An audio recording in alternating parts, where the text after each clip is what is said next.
this special report from News Talk 820 AM, WBAP.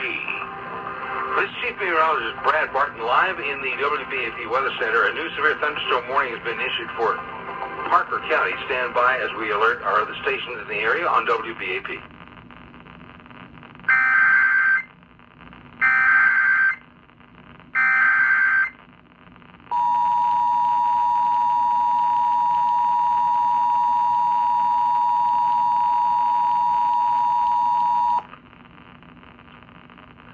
We interrupt programming at the request of the National Weather Service to activate the North Texas Emergency Alert System.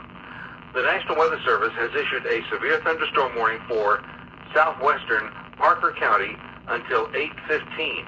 A severe thunderstorm is located near Cool, or about 9 miles southeast of Mineral Wells, moving south at 10 miles per hour. This storm may contain 60-mile-per-hour wind gusts and quarter-sized hail. Once again, a severe thunderstorm warning issued for southwestern Parker County until 8:15. All North Texas stations affected by this alert are requested to relay the preceding message.